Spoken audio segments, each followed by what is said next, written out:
Hello everyone! Ayan, nauna akong dumating kaya nagkaroon ako ng time para kuhanan ang kabuuan ng loob ng venue. At ito nga po yung stage. O dito, ito yung design ng 50th birthday ni Florian. O diba? Ang ganda. Yan, paborito kasi niya yung pink. Ayan, mga bulaklak. At syempre, hindi mawawala na meron kaming music. Ayan, hinard nila si Michael. Siya yung bahala sa lightings and music. And syempre, maaaring iba nakakita nyo na nailagay ko na sa live. So, ito po yung mga binidyo ko. At syempre, some of us, nag-pledge o mostly nag-pledge kami ng food or fatluck. Ako fruits ang dinala ko para maidaos natin ang 50th birthday ng ating kaibigan na si Florian. So makita mo marami nagmamahal talaga kasi talaga namang super dami ng food. At eto nga, actually dalawa yung plato ko dyan. Yung isa, yung may rice na may pansit, tapos yung meat. Pero konti lang yung rice, don't worry. Ayan. And thank you so much po dun sa mga nag-appreciate nila yung suot ko na kahit ganito yung hugis ng katawan ko. Wow naman no? Tumang-tuwa naman sila sa aking sinuot. At buti hindi ko natalbugan yung may birthday. Oh my God, hindi. Promise, Florian, ang ganda ng damit mo. I love your being simple yung mga damit mo. Pero gusto ko yan na elegant How I wish may suot ko din ng ganyang klase.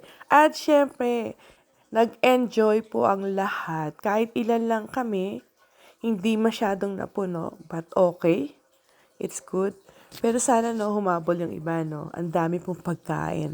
Ang dami-dami po talaga. Blessing in disguise and blessing po talaga yung 50th birthday ni Florian. She deserve it of it. At syempre, andyan yung kanyang summon special. At yan. At syempre, hindi mawawala ang aming surprise for her na sumayo po kami. Yung Forever Young. Yan. Kahit na iba-ibang step, okay na rin po. At of course, hindi mawawala yung roses and then wishes. Yan. Panoodin nyo na lang yung ibang live ko. Ayan. Actually, na-overwhelm siya kasi hindi niya ini-expect na yung talaga madadaos yung kanyang 50th birthday ng ganito. Hindi ko naman kailangan gumastos.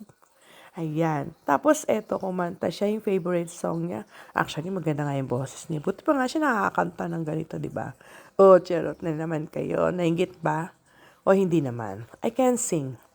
But anyway, happy 50th birthday, Florian. At alam ko, masayang-masaya ka, pati si Kuya. Oh.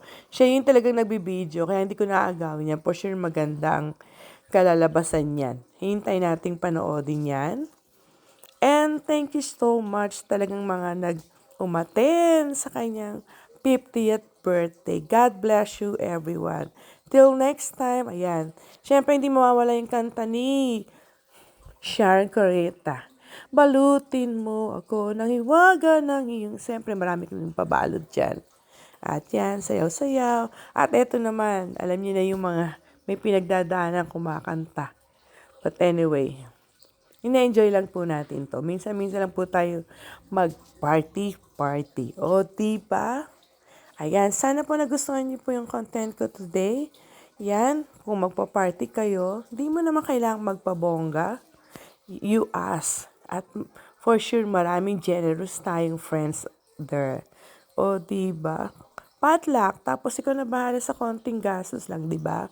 Tapos ayan, may mga singer, may mga dancer din naman tayo. At meron namang tayong mga hired na magaling na mga DJ. Lalo na yan, si Michael. Bahala kayo kung sino, mga taga rito. Kung gusto niyo siyang hired, ayan, ang ganda ng kanya mga linings and yan. Hindi lang, yung music din, nakaka-induct talaga. Ayan. Thank you everyone. Siyempre, sasayaw ng Dicha Lisa. In-enjoy ang lahat. God bless everyone. Until next time po.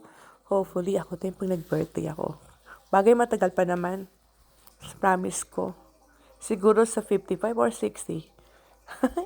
Sana hindi na ako ganito kalaki. Ayan. Maraming salamat sa dumalo. At nag-enjoy sa party ni Florian. Till next time. Happy lang tayo. Bawal ang sad. God bless everyone. Bye-bye. Hi, Yaya. Antok na antok kami ng mga araw. Pag-uwi ko niyan, pagod na. Sige po. Until next time. Bye-bye.